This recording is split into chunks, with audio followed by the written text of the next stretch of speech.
আসসালামু আলাইকুম। তাহমিনাস লাইফ ক্যাপচারে আপনাদের সবাইকে স্বাগতম। কেমন আছেন আপনারা সবাই? আমরা সবাই আলহামদুলিল্লাহ ভালো আছি।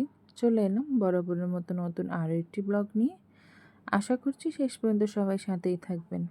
আর শুরুতেই যে ৩ জনের দুষ্টামি আপনাদের সাথে শেয়ার করলাম, ৩ জন একসাথে হয়ে কী জানি গোল মিটিং করছে, মানে দুষ্টামি করছে। আর এরা ৩ জন কিন্তু কাজিন। ২টা হচ্ছে আমার ননদের ছেলে-মেয়ে, ২ ননদের ছেলে-মেয়ে আর হচ্ছে আমার মেয়ে।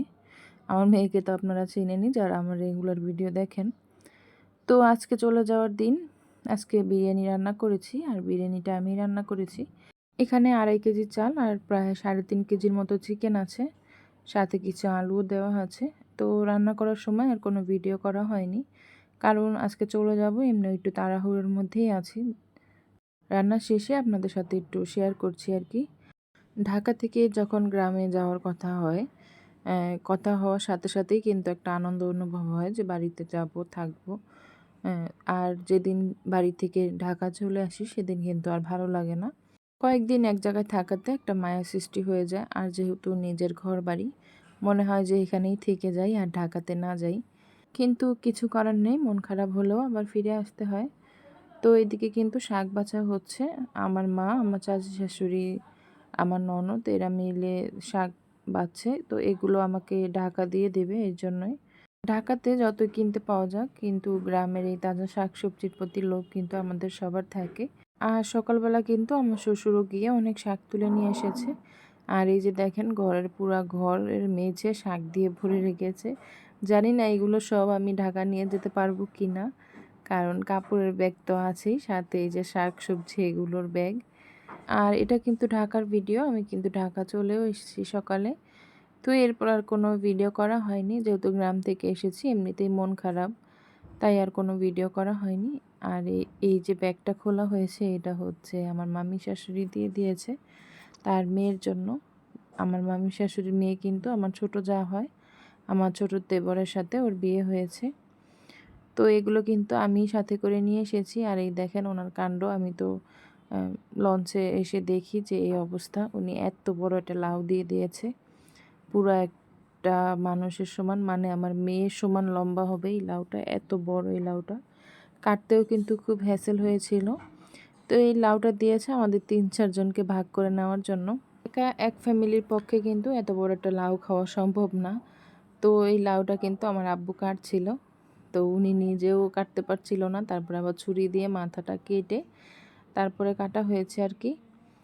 তো লাউটা কিন্তু একেবারে কচি ছিল। আমরা তো মনে করেছি এত বড় লাউ তো বুড়া হবে, কিন্তু এটা হাইব্রিড, তাই এত বড় হয়েছে। কিন্তু ভিতরে একেবারে কচি ছিল, রান্না করার পরে কিন্তু একেবারে গলে গিয়েছে। তো এই লাউটাকে ৩ ভাগ করেছি, ৩ ভাগ করে ১ ভাগের অর্ধেক আমার মাকে দিয়েছি আর আমি নিয়েছি, আর অর্ধেকটা পুরোটাই আমার যাকে দিয়ে দিয়েছি, ও আবার অন্য কাউকে দিয়ে তারপরে খাবে। তো ভিডিওর এই পর্যায়ে এসে সেই পুরনো কথাটি আবারও বলে নিচ্ছি। যারা এতক্ষণ যাবৎ ধৈর্য ধরে আমার ভিডিওটি দেখছেন কিন্তু একটি লাইক দেননি, প্লিজ একটি লাইক দিয়ে আমার ভিডিওটি দেখা কন্টিনিউ করুন। আর আপনারা যারা আজকে নতুন আমার চ্যানেলটি ভিজিট করেছেন, আমার আজকের ভিডিওর কোনো অংশ যদি আপনাদের কাছে ভালো লেগে থাকে, তবে আমার চ্যানেলটি সাবস্ক্রাইব করে আমার সাথেই থেকে যেতে পারেন এবং আমার আজকের ভিডিওর ভালো এবং মন্দ দিকগুলো আমাকে কমেন্টস করে জানাতে পারেন। আর আপনারা যারা অলরেডি এই কাজগুলো করে প্রতিনিয়ত আমাকে সাপোর্ট করে যাচ্ছেন, তাদের জন্য রইল মন থেকে অনেক অনেক দোয়া ও ভালোবাসা। তারপর এই তো গ্রাম থেকে এসেছি, যেহেতু বাসার তো খুব খারাপ অবস্থা, সেটা আর আপনাদের সাথে শেয়ার করা হয়নি। আর লাউ কাটার সময় তো যারা দেখেছেন দেখে নিয়েছেন যে আমার ঘরের কী অবস্থা। আর যেহেতু প্রায় ৪-৫ দিনের মতো বাসায় ছিলাম না, খুব নোংরাও হয়ে আছে বাসাটা। এর ভিতরে অনেক কাজ করা হয়েছে, ওগুলো আর আপনাদের সাথে শেয়ার করা হয়নি। তারপরেই তো এখানে চলে এসেছি একটু লুডুস রান্না করার জন্য। আর এটা ছিল সন্ধ্যার পরের ভিডিও। আমি এখানে কিছু সসেস ছোট ছোট করে কেটে একটু হালকা করে ভেজে নিয়েছি, তারপর একটা ডিম ভেঙে দিয়েছি। খুব সিম্পলভাবেই আজকে লুডুসটা আমি রান্না করছি, যত তাড়াতাড়িভাবে আর কি রান্না করা যায় সেটাই। আর এখানে আমি কিছু ফুলকপি দিয়ে দিয়েছি।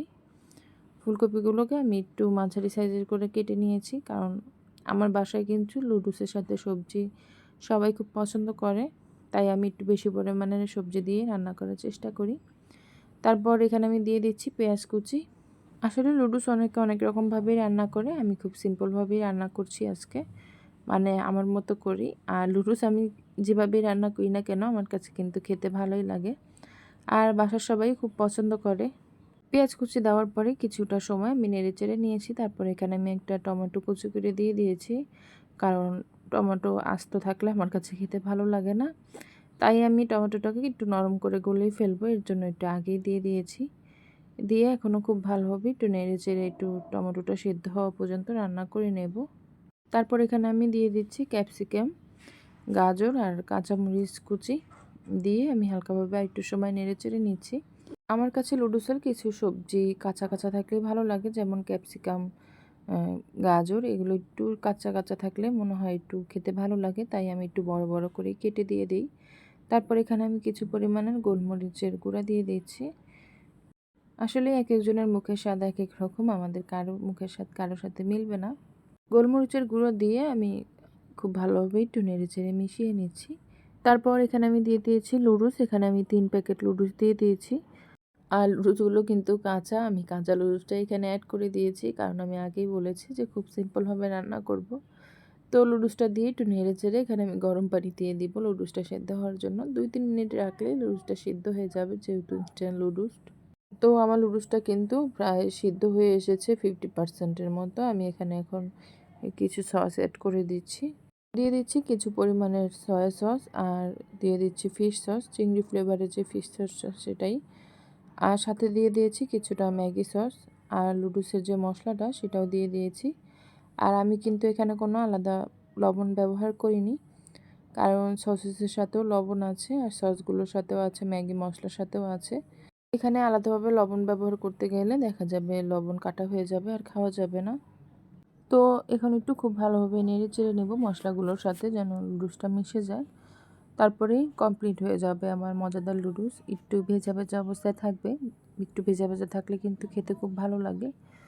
তো আজকের জন্য এটুকুই। যারা এতক্ষণ যাবত ধৈর্য ধরে আমার ভিডিওটি দেখছেন তাদেরকে অসংখ্য ধন্যবাদ জানিয়ে আজকের জন্য বিদায় নিচ্ছি। আসসালামু আলাইকুম।